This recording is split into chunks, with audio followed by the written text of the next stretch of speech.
A big part of being a developer is being able to use the terminal or the command line. Well, what is it? In this video, we're going to tackle this question and teach you a couple of very useful commands. Now, on a Mac, you simply do command space and type in terminal, press enter, and then the terminal will open for you. It's one of your applications and it's on every computer. If you're on a Windows machine, then it is the command prompt. But what is it? Well, it's how humans originally communicated with computers. Up until the 1980s, it was the main way humans gave instructions to computers and computers gave output to the humans. We didn't have something called the GUI or the graphical user interface, such as me opening up a new folder and changing the name of this folder or opening up Google Chrome. I don't really need to know how this is done behind the scenes. I just click on an icon and it opens it up magically for me. But command lines are really useful because you can do the exact same thing that you do visually on a graphical user interface, like I have here, on the command line. But they tend to be much faster to do, as I'm going to show you in this video. And there are also common ways to access different computers around the world. Like if you needed to access a server in another country where your web app is hosted, well, you would use the command line. And I'll show you how to do that later on in the course. Now, in your day-to-day job, you'll be using the terminal a lot because you'll have to access servers, the database, your front-end application, but you can do all of that in one from the terminal. You can also download scripts that other people have written from the internet so you can use in your projects. Now, these are all things I'm going to show you in the later sections. The commands that I'm about to show you work on a Mac or a Linux. For Windows, I'll have the Windows version command at the bottom of the video as we progress. Most of them are the same, but there are a few differences. So let's get started. The first command I'm going to show you is the ls command. I simply type in and press enter, and it lists everything that is in my current directory. What is my current directory? Well, I do pwd for present working directory, and I see that I'm in the users. That's my username. So I'm in my username folder, and these are all the things available to me. If I do cd, then I can go into this. If I wanted to go to, let's say, desktop, I do cd desktop. And now, if I do ls, I see that I have untitled folder because that's the only thing on my desktop right now. I can also do cd ... And this brings me back to one directory up. I can also do clear to clear up my terminal and have a nice fresh slate. There's a short command cd/, and this takes me to the root directory. If I do ls, I see that I have applications, library, system, users. That's the root directory of my Mac, essentially my Macintosh HD. I can also do cd squiggly line, and this takes me to the user directory. Let's clear this again. And if we check where we are, all right, let's change this untitled folder to something like test. Okay, let's say I'm in the user directory right now. I wanted to access desktop and then the test folder. I would simply do cd desktop and then test. And now I'm in the test folder, but there's nothing in there. So one thing we can do is I can say open dot, and it opens the folder that we're currently in. Okay, we're in the test folder. Now, if I just put this to the side over here so you can see, I can say make directory, which is make a folder, name. So name here will be whatever I want the folder to be titled. Let's just say this folder would be called web app. Did you see that? Now web app shows up in my folder. Let's change the view here so you can see it better. There you go.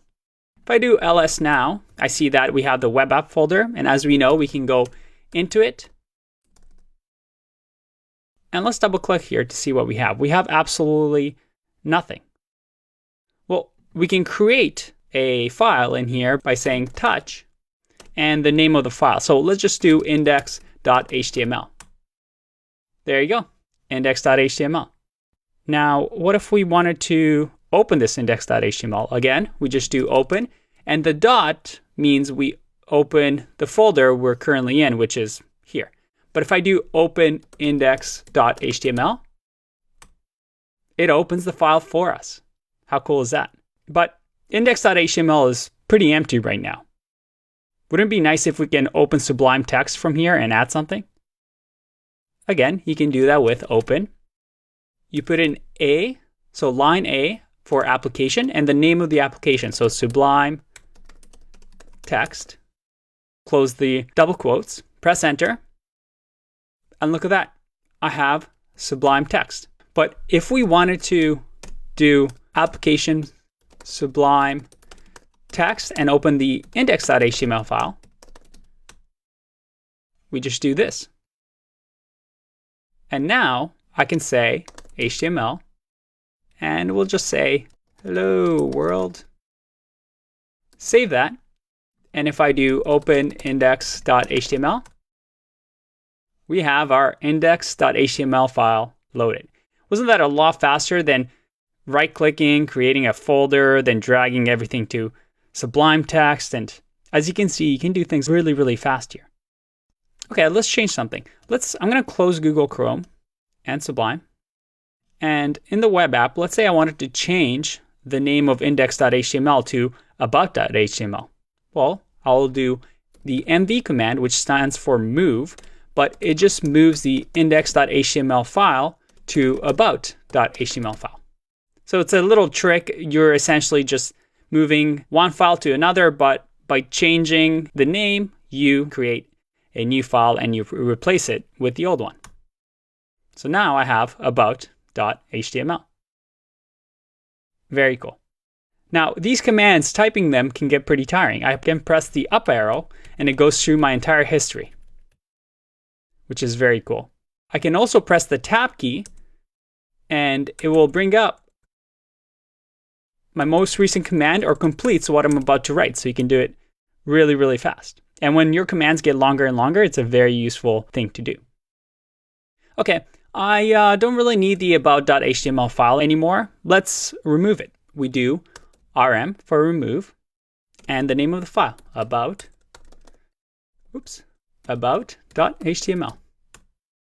It's been removed. Perfect. Now, what about the web app file? We can remove that as well, but if I just do remove web app, well, it's not going to work. First of all, if I do ls or present working directory, I'm in the web app folder, so I need to move back to the test folder. Let's clear here, do cd.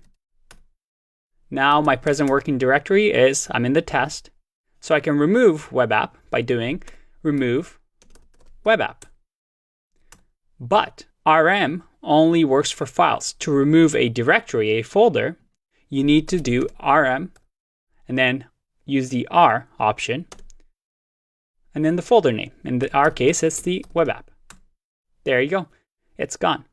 And with that, you know what? We can remove the test folder as well. We can go back to our desktop and then do remove our test. There you go. It's gone. And one last trick. On a Mac, you can do this.